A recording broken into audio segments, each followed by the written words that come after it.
আসসালামু আলাইকুম আহমেদ ক্লাসমে আপনাদের সবাইকে স্বাগতম জানাই আমি ফাহিম। এই ভিডিওতে আমরা গুণগত রসায়নের দ্রাব্যতা এবং দ্রাব্যতা রিলেটেড যেই গাণিতিক সমস্যা অর্থাৎ সৃজনশীল বোর্ড এক্সামে এসে থাকে এগুলো সম্পর্কে আমরা খুব ভালো করে জানব। আমরা যদি এই ভিডিওতে যেই সিকিউগুলো সলভ করে দিব এগুলো সলভ করতে পারি যে কোনো বোর্ডে দ্রাব্যতা এবং দ্রাব্যতার গুণফল থেকে যেই সিকিউ আসবে ইনশাল্লাহ আপনারা সবগুলো খুব ভালো করে সলভ করতে পারবেন। তো ভিডিওটা খুব মনোযোগ দিয়ে দেখেন, ইনশাল্লাহ কেউ আশাহত হবেন না। একটা কথা বলে দিতে চাই, প্রত্যেক বোর্ড এক্সামে গুণগত রসায়ন থেকে দুইটা সিকিউ আসে।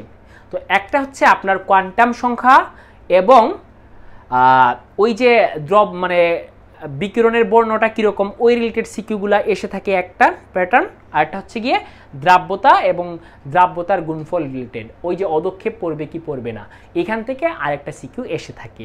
তো এই ভিডিওতে আমরা দ্রাব্যতা এবং দ্রাব্যতার গুণফল রিলেটেড সিকিউগুলো খুব ভালো করে সলভ করবো এবং ভিডিওটা দেখলে ইনশাল্লাহ আপনারা খুব ভালো করে এগুলো বুঝতে পারবেন এবং এই রিলেটেড সিকিউগুলো আসলে সলভ করতে পারবেন। এখানে যে কোয়েশনটা দেওয়া আছে এটা কুমিল্লা বোর্ড 2022 সালে আসা কোয়েশন। এখানে দুইটা পাত্র দেওয়া আছে, এ পাত্র বি পাত্র। এ পাত্রে 100 মিলিলিটার 6 × 10⁻⁴ মোলার কপার সালফেট দ্রবণ আছে এবং বি পাত্রে 80 মিলিলিটার সেন্টিমোলার সোডিয়াম হাইড্রোক্সাইড দ্রবণ আছে। সেন্টিমোলার বলতে তার ঘনমাত্রা হচ্ছে 0.01 মোল পার লিটার বা মোলার আর কি, যেটাই আমরা বলি।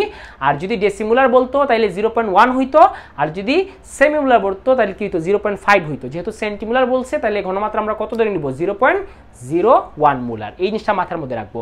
কপার হাইড্রোক্সাইডের কেএসপি কত বলেছে 1.0 × 10⁻16 উদ্দীপকের আলোকে কপার হাইড্রোক্সাইড দ্রাব্যতা হিসাব করতে বলছে। যখন আমাদেরকে কোনো কিছু দ্রাব্যতা হিসাব করতে বলবে আমি যে প্যাটার্নটা শিখিয়ে দিব এইভাবে আপনারা প্রত্যেকটা সলভ করা ট্রাই করবেন, দেখবেন প্রত্যেকটাই মিলবে, ইনশাআল্লাহ আপনারা আশাহত হবেন না।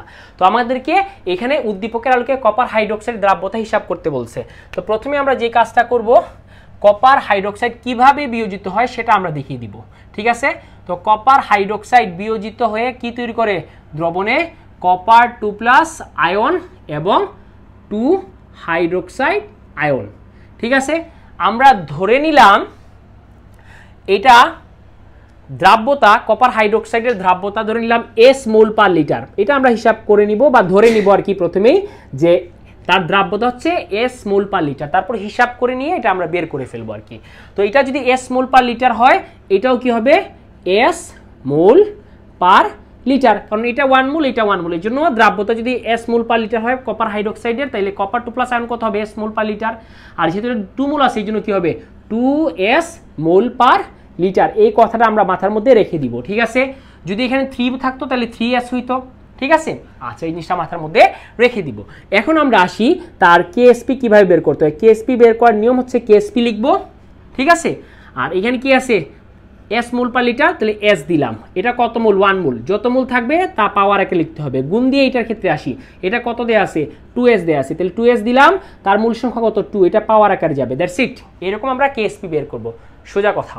আচ্ছা, এখন দেখেন S⁴1 আর 4 2কে স্কোয়ার করলে 4 হবে আর S স্কোয়ার, এটাকে ক্যালকুলেট করলে আমরা কত পাবো 4S। 1 + 2 কত 3, এটা হচ্ছে কার মান কেএসপির মান। কার মান বাবা কেএসপির মান। এখন আপনারা আমারে বলেন, আমি যদি এদিকে নিয়ে আসি বা নিয়ে আসলাম 4S³ সমান কি কেএসপি। এখন আপনারা আমারে বলেন এইখানে আমরা কি দিব S³ দিব, আর S³ দিয়ে এখানে কি বের করব কেএসপি ভাগ কি 4, কেএসপি ভাগ কি 4। এখন দেখেন এইটা কিউব, ওইদিকে কি হয়ে যাবে রুট হয়ে যাবে, এদিকে কি হয়ে যাবে রুট হয়ে যাবে, কথাই ক্লিয়ার? আচ্ছা, বা কি দিলাম এখানে S দিলাম, আর ওইটা যদি এদিকে চলে যায় তাহলে কি হবে যে √3 কেএসপি ভাগ কি 4। এবং আমরা জানি যে 3 মানে কি পাওয়ার আকারে কত আসবে, এই যে KSP/4 পাওয়ার 1/3। যদি শুধু রুট থাকতো তাহলে হাফ হইতো, আর যদি 4 রুট হইতো তাহলে 1/4 হইতো।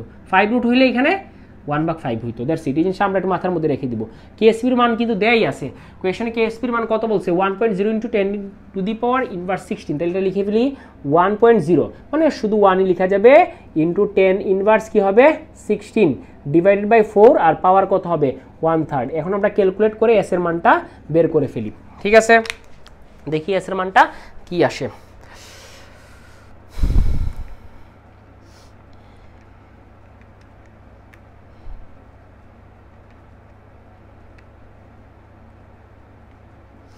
ভাগ 4 পাওয়ার দিয়ে 1/3। আচ্ছা, তাহলে আমার রেজাল্ট আসছে হচ্ছে গিয়ে 2.924 ইন্টু 10 কি 6 মোল পার লিটার। তো খুব ইজিলি আমরা কি করে ফেললাম, বের করে ফেললাম। কিভাবে আমরা এটার মানে এসটা বের করলাম আর কি। তাহলে এটাই হচ্ছে গিয়ে তার দ্রাব্যতা। কার দ্রাব্যতা? কপার হাইড্রোক্সাইডের দ্রাব্যতা। আশা রাখি আপনাদের বুঝতে কারো কোনো প্রবলেম হয় নাই। তো এই নিয়মটা ফলো করেন যে কোনো কিছুর কেএসপি বের করার জন্য। আশা রাখি আপনাদের বুঝতে কারো কোনো প্রবলেম হয়নি। মুছে ফেলতেছি। এরপরে যেই প্রবলেমটা আছে সেটা আমরা একটু ভালো করে সলভ করার ট্রাই করব। এরপরের প্রবলেমটাও খুব বেশি এসে থাকে এরকম কোয়েশ্চন, প্রত্যেকবারই এরকম আসবে। অদক্ষেপ পড়বে কি পড়বে না, আমাদেরকে কোয়েশ্চনে কি বলে দিছে দেখি তো। কোয়েশ্চনে বলে দিছে এ ও বি পাত্রের দ্রবণ দুটিকে একত্রে মিশ্রিত করলে অদক্ষেপ সৃষ্টি হওয়ার সম্ভাবনা গাণিতিকভাবে বিশ্লেষণ করো। ঠিক আছে, আচ্ছা, তো আমরা জানি অদক্ষেপ পড়ার শর্ত হচ্ছে কেআইপির মানটা কেএসপি থেকে কি হতে হবে, বেশি হতে হবে। তো কে আইপির মান যদি কেএসপি থেকে বেশি হয় সেক্ষেত্রে আমার কি হবে, অদক্ষেপ সৃষ্টি হবে, আদারওয়াইজ অদক্ষেপ সৃষ্টি হবে না। ঠিক আছে, তাহলে এই বিক্রিয়ায় কপার হাইড্রোক্সাইডের, দেখো কপার হাইড্রোক্সাইডের কেএসপি দেয়া আছে। কপার হাইড্রোক্সাইডের কেএসপি কত দেয়া আছে? কপার হাইড্রোক্সাইডের কেএসপি দেয়া আছে হচ্ছে গিয়ে, আমি এটা লিখে ফেলি 1.0 ইন্টু 10⁻⁶। ঠিক আছে, কারণ এই দুটাকে যদি একত্রে মিশানো হয় তাহলে একত্রে মিশানো হলে বিক্রিয়াটি কি হবে, একত্রে মেশালে বিক্রিয়াটি নিম্নরূপ। বিক্রিয়াটি নিম্নরূপ। এখানে আছে কপার সালফেট, দিলাম কপার সালফেট বিক্রিয়া করবে কার সাথে, সোডিয়াম হাইড্রোক্সাইডের সাথে। বিক্রিয়া করলে কি তৈরি করবে বলো বাবা? আচ্ছা, এই যে সোডিয়াম সালফেট কি নিয়ে চলে যাবে, তৈরি করবে সোডিয়াম সালফেট। আর এই যে কপার আছে সে হাইড্রোক্সাইড কি নিয়ে চলে যাবে, তৈরি করবে কি তৈরি করবে, কপার হাইড্রোক্সাইড। তাহলে এইখানে আমার কি করতে হবে, 2 দিতে হবে। তো এইখানে 2 দেয়, আমরা এখানে 2 দিব, দ্যাটস ইট। তো এইখানে 2 দিলে আমাদের কি করতে হবে, আমাদের এই তো 2 দিলাম, তো 2 দেওয়ায় সোডিয়াম 2টা, আর এখানে কি হবে, সোডিয়াম সালফেট SO4, এখানে 2 দিতে হবে। ঠিক আছে, দ্যাটস ইট। আমরা মোটামুটি বুঝে গেছি এই বিক্রিয়াটা। দেখো কপার একটা, সালফেট একটা, সোডিয়াম 2টা। আচ্ছা, অক্সিজেন কয়টা, 2টা, এই যে 2টা, আর হাইড্রোজেন কয়টা, 2টা, মিলে গেছে, সংশ্লেষণ হয়ে গেছে আর কি। এখানে আমাদের এরো চিহ্নটা লিখে দিতে হবে। এখন এটা হচ্ছে আমাদের মূল বিক্রিয়া, 2টা পাত্র একত্রে মিশ্রিত করলেন। এখন আমরা দেখব এই যে কপার হাইড্রোক্সাইডটা যার কি দেয়া আছে, কেএসপি দেয়া আছে, সেটা অদক্ষিপ্ত হবে কি হবে না, অদক্ষিপ্ত হওয়ার শর্ত কি, তার কেআইপির মানটা বের করতে হবে। কেএসপি থেকে যদি কেআইপির মান বেশি হয়ে যায় সেক্ষেত্রে অদক্ষেপ পড়বে। আচ্ছা, এখন এই যে কপার হাইড্রোক্সাইড, এই কপার হাইড্রোক্সাইড সেটা কিভাবে আয়নিত হবে, সেটা আয়নিত হবে কপার 2+ আর সাথে কি 2OH-, দ্যাটস ইট। এইটুকু আশা রেখে আপনাদের কারো কোনো বুঝতে কোনো প্রবলেম হয় নাই। এখন এই যে কপার 2+ সে কোন পাত্রে ছিল, কপার সালফেট এ পাত্রে আছে, এ পাত্রে। তাহলে কপার 2+ আয়নের মিশ্রিত করার পর ঘনমাত্রা কত হবে সেটা আমরা বের করতে চাচ্ছি। ঠিক আছে, আচ্ছা, তাহলে এখন কপার মিশ্রণে কপার 2+ এর ঘনমাত্রাটা আমরা এখন বের করব। এর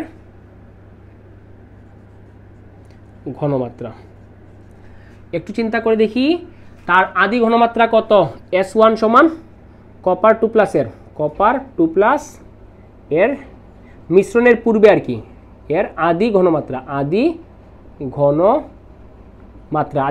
S1 সমান কত, 6 × 10⁻⁴ মোলার।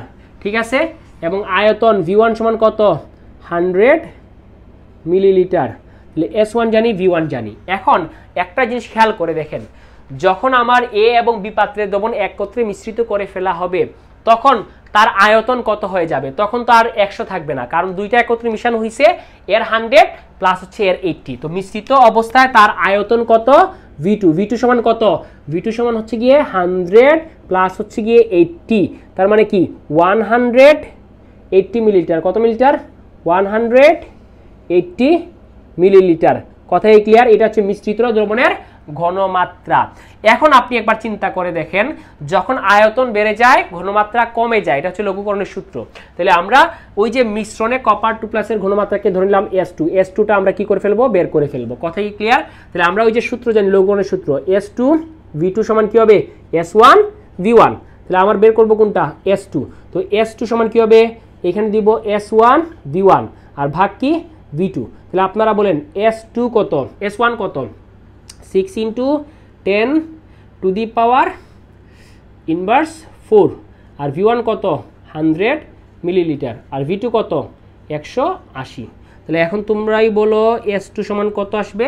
আমি ক্যালকুলেট করে বের করে নিচ্ছি, সবাই একটু মনোযোগ দিয়ে এই জিনিসটা দেখেন, ঠিক আছে? ক্যালকুলেটর দিয়ে ভালো করে ক্যালকুলেট করতে হবে যাতে কোনো ভুল না হয়, ঠিক আছে? আচ্ছা, তাহলে 6 × 10⁻⁴, ঠিক আছে, ইন্টু 100 ভাগ কি? 180, ঠিক আছে? ওকে, তাহলে এখানে আমরা কি পাবো? এখানে পাচ্ছি হচ্ছে গিয়ে আমরা 3.33 ইন্টু 10⁻⁴, ঠিক আছে? এত মোল পার লিটার, এত মোল পার লিটার। আশা রাখি একটু বুঝতে কোনো প্রবলেম হয় নাই। তাহলে এখন দেখেন, এই যে কপার হাইড্রোক্সাইডটা মিশ্রিত হওয়ার আগে কপার 2+ হাইড্রোক্সাইড আয়নের ঘনমাত্রা কত ছিল? এ পাত্রেই তো ছিল, কপার সালফেট থেকেই তো কপার 2+। তো এই কপার 2+ এর আদি ঘনমাত্রা S1, এই পাত্রে যা থাকবে সেটাই তো হবে। তাহলে এটা আমরা লিখলাম S1। আয়তন কত? V1। দুইটা একত্রে মিশ্রিত করলাম, তাহলে দুইটার আয়তন মিলাইয়া মোট আয়তন হচ্ছে গিয়ে V2, 180 মিলিলিটার। S2 বের করে ফেললাম এটা। সিমিলার ভাবে এখন আমরা হাইড্রোক্সাইডের জন্য বের করব। আচ্ছা, হাইড্রোক্সাইডটা ছিল কোন পাত্রে? এই পাত্রে, ঠিক আছে? তাহলে হাইড্রোক্সাইডের ক্ষেত্রে আমি এই জিনিসটা এখানে লিখে ফেলি। হাইড্রোক্সাইড এর, ঠিক আছে, ঘনমাত্রা মিশ্রণের ক্ষেত্রে আর কি, ওটা এখন আমরা বের করব। এখন আমাদের কি কি ডাটা দেয়া আছে দেখো। এর জন্য যদি আমরা বের করতে চাই, তার S1 কত? তার S1 সেন্টিমোলার বলছে, তাহলে সেন্টিমোলার বললে আমরা জানি 0.01 মোলার হয়। মাথার মধ্যে রাখবেন, ডেসিমোলার বলে 0.1 আর সেন্টিমোলার বলে 0.01। V1 কত বাবা? V1 হচ্ছে এখানে 80 মিলিলিটার আছে আয়তন।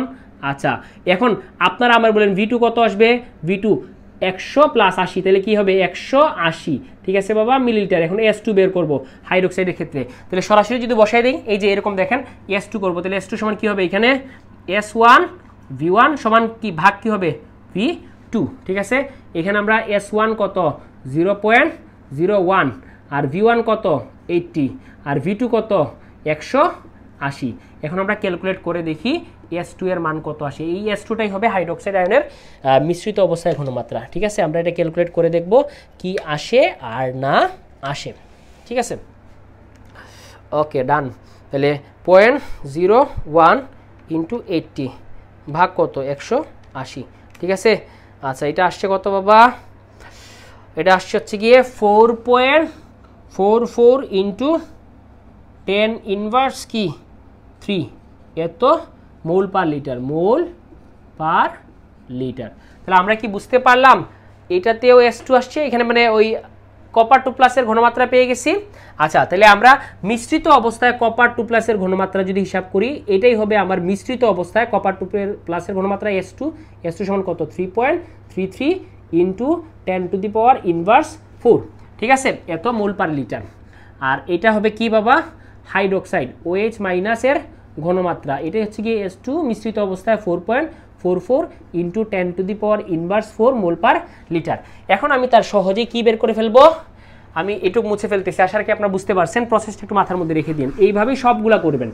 এখন আমরা তার কি বের করব? তার KIP বের করব। তো KIP বের করার নিয়ম কি?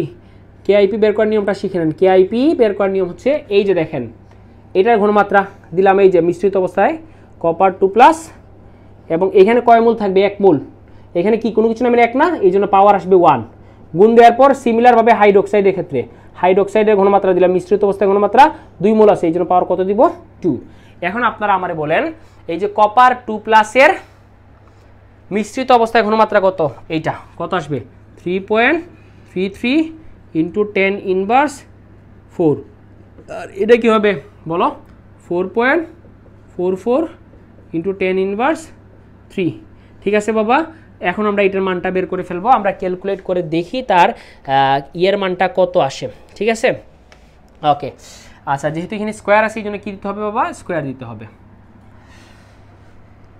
আচ্ছা, এটার উপর কী দিলাম, আনসারের উপর স্কোয়ার দিলাম, ওকে, গুণ করতে হবে 3.33 × 10⁻⁴। ঠিক আছে, আচ্ছা কত আসছে 6.58 × 10⁻, কি আসছে 9, 10⁻৯ আমার এই রেজাল্টটা আসছে। এখন আপনারা বলেন কেএসপির মান কত, এইটা, আর কেআইপির মান কত, এইটা।